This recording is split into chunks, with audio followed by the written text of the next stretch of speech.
Hello, welcome to oniro-with-zyga. I will show you how to modify the workspace we've been using to build Oniro Linux for the 32-bit Intel architecture.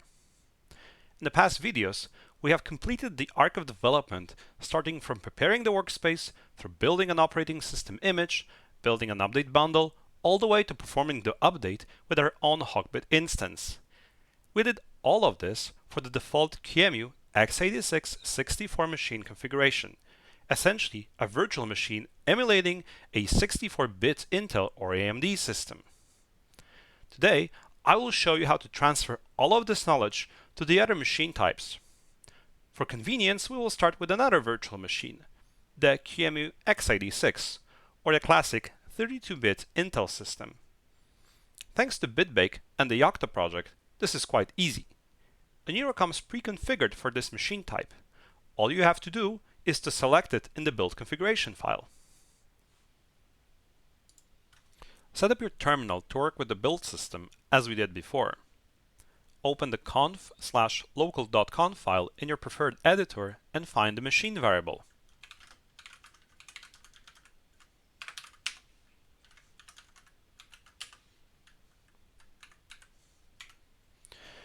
Notice the question mark assignment syntax. This is called weak assignment and is used to provide a default value. The more question marks, the weaker the assignment. The machine variable is special because it can also be defined with an environment variable.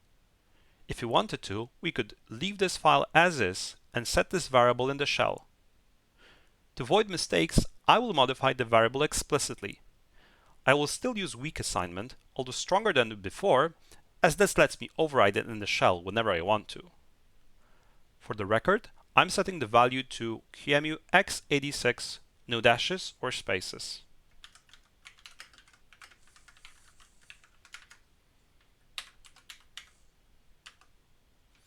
I will now build the image, update bundle, upload it to HawkBit, provision the configuration file inside the virtual machine, and register a new target. After the break, I will show you the actual update. And we're back. Building the cross-compiler, Linux, and all of user space is a breeze when you can do it off camera. Let's review what we have. Inside the terminal, I'm running a 32-bit virtual machine and watching journal messages. Inside HawkBit, I'm ready to manually assign a distribution to the target to force the update, just like we did last time. I've tweaked the poll interval and reboot delay so that we don't have to wait that long and it looks better on video.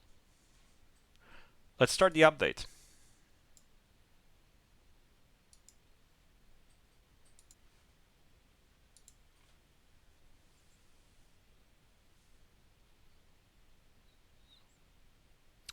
So we kind of missed it. I made a mistake and I forgot to upload the bundle to HawkBit. So when I finished uploading it, the update has already finished on this side. So we can see that this is the failed update where we didn't actually upload the bundle. I just defined the modules in the distribution. And this is the successful. Okay, the machine has just rebooted, so let's switch back. So it's now performing a one-time boot from slot B, and we're logged in.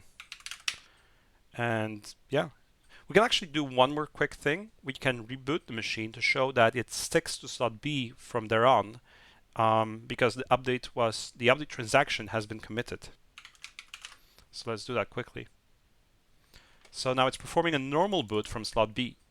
So the update was committed and it will just stick to the slot until the next update. In case the update was unsuccessful, it would roll back to slot A. Alright, you can now modify the build configuration file and create reference Linux images for other machine types.